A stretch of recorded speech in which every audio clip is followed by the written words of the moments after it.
भाडेकरूच्या कडक बायकोला ठोकले। हेल्लो मित्रांनो, माझे नाव कुंदन आहे आणि माझे वय 28 आहे। मी महाराष्ट्रचा राहणारा आहे। मी माझ्या घरच्या लोकांबरोबर एकदम आनंदाने जीवन जगता आहे। आज मी जी घटना सांगणार आहे की एकदम खरी घटना आहे। तुम्हाला ती वाचून खूप मजा येईल कारण की ती एकदम रोमांचक आहे। तर मित्रांनो, आता वेळ न घालवता मी आजच्या गोष्टीवर येतो आहे। आमचे स्वतःचे घर आहे आणि खूप मोठे आहे। वर पण एक भाग आहे जे आम्ही भाड्याने देत असतो। असे तर भाड्याने अनेक लोक येत जात असतात। आज मी जी घटना सांगणार आहे ती 6 महिने पूर्वीची आहे।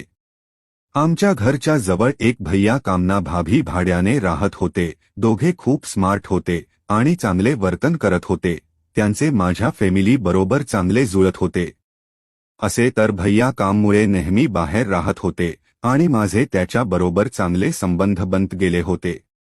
असे नाही की माझे भाभी बरोबर काही सरळ जुळत नव्हते। खरे तर माझे त्यांच्या बरोबर पण खूप चांगले जुळत होते। भाभी खूप हसमुख स्वभावाची होती आणि मी पण तिच्या बरोबर खूप गप्पा मारत होतो। जेव्हा ती तिचे घरचे सर्व काम करून मोकळी होत होती तेव्हा ती खली माझ्या आईजवळ गप्पे मारायला येत जात होती। कधी कधी जेव्हा मी घरी राहत होतो तेव्हा ती माझ्या जवळ येऊन पण माझ्या बरोबर खूप गप्पा मारत होती आणि मला पण तिच्या बरोबर आवडत होते। आता मला ती हळूहळू चांगली वाटू लागली होती। कधी कधी तर मी तिला असेच बसून आठवत राहत होतो। एक दिवसची गोष्ट आहे। भैया काही कामसाठी बाहेर गेले होते आणि माझे घरचे लोक पण काही दिवससाठी बाहेर गेले होते। त्यामुळे माझ्या घरच्या लोकांनी मला फोन करून सांगितले होते की चावी भाभीच्या कडे आहे।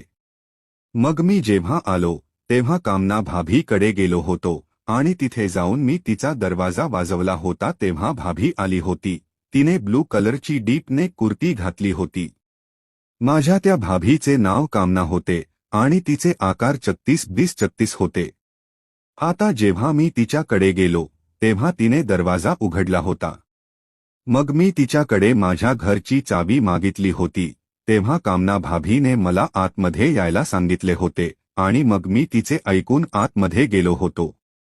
मग ती आतमध्ये जाऊन चावी शोधू लागली होती आणि मी इथे उभा राहून काही वेळ तिची वाट पाहिली होती। मग कामना भाभी आली होती आणि म्हणली की चावी माहिती नाही की मी कोठे ठेवली आहे आणि आता मला आठवत नाही आहे। मी कामना भाभी चावी मिळाली नाही तर मी कोठे झोपणार? ती तर तू इथेच झोपून जा। मी नाही कामना भाभी ते चांगले दिसत नाही।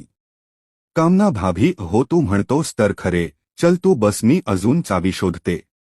मग मी तिचे ऐकले होते नी मी सोफ्यावर जाऊन बसलो होतो। कामना भाभीने मला कोल्ड ड्रिंक दिली होती आणि माझ्या जवळ येऊन बसली होती। मग मी पाहिले की कामना भाभीने कोल्ड ड्रिंक घेतली नाही तर मी तिला म्हणले की कामना भाभी तुम्ही पण घ्या ना, तर तिने म्हणले की नाही मी नाही घेणार कारण की माझे डोके दुखते आहे।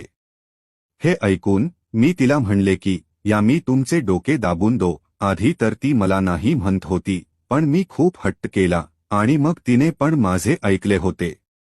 कामना भाभीने जसे माझे ऐकले तसे मी तिच्या मागे गेलो होतो आणि आता माझा सोट्या तिच्या मणक्यावर लागत होता। आता मी तिचे डोके मस्त मध्ये दाबू लागलो होतो।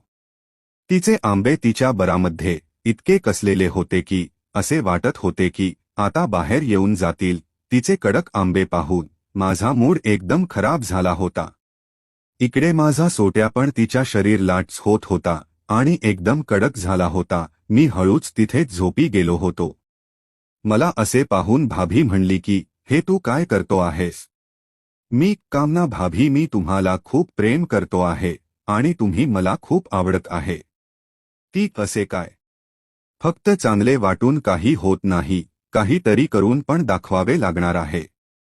मी आता पाहिले की कामना भाभीने तिची सलवार काढून टाकली होती आणि मला ग्रीन सिग्नल मिळाला होता आणि मग मी पण काही वेळ न घालवत माझा सोट्या बाहेर काढला होता। माझा सोट्या 6 इंच लांब आणि 2 इंच जाड होता। जो पाहून ती म्हणली की अरे तुझा सोट्या तर खूप मोठा आहे। मी कामना भाभी मग चोकून द्यायला ती छी मी चोकत नाही। मग मी पण तिच्याकडे काही जोर केला नाही आणि तिचे ओठ माझ्या ओठमध्ये घेतले आणि तिला किस करू लागलो होतो. आता ती पण एकदम गरम झाली होती आणि मी तिची कमीज वर केली होती आणि तिचे आंबे दाबू लागलो होतो.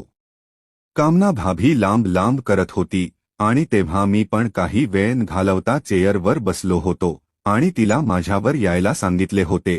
कामना भाभीची चिच्ची एकदम चिकणी होती, जिने मला एकदम वेडे करून टाकले होते.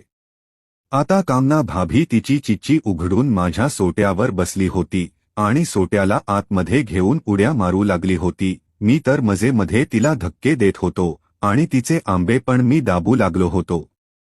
ती कडक आवाज करत होती आणि मला ते ऐकून खूप मजा येत होती. मी पण तिला एकदम जोराने ठोकत होतो आणि मग तिने मला चेअरवरून उठवले होते आणि मी तिला गोदमध्ये घेऊन ठोकू लागलो होतो. काही वेळ नंतर तिने मला उभे राहून ठोकायला सांगितले होते आणि मग बहुतेक 30 मिनिट मी तिला ठोकत होतो आणि ती करत होती. मग मी माझे पाणी भिंतीवर काढून टाकले होते. जसे मी सोट्या काढला, ती एकदम माझ्या वेडी झाली होती आणि मी त्या रात्री कामना भाभीला 4 वेळा एकदम मस्त मध्ये ठोकले होते आणि त्यानंतर जेव्हा पण चान्स मिळत होता तेव्हा मी तिला ठोकून देत होतो. पण काही महिने नंतर ते तिथून निघून गेले होते, पण तरी आमचे भेटणे अजून चालू होते आणि तेव्हा मी माझी तहान भागवून घेत होतो. तर अशाच कथा छान मराठी कथांचा आनंद घेण्यासाठी आपल्या चॅनलला सबस्क्राईब करून बेल आयकॉनवर क्लिक करा. कथा शेवटपर्यंत पाहण्यासाठी तुमचे धन्यवाद. कशी वाटत ते कॉमेंट करून सांगा.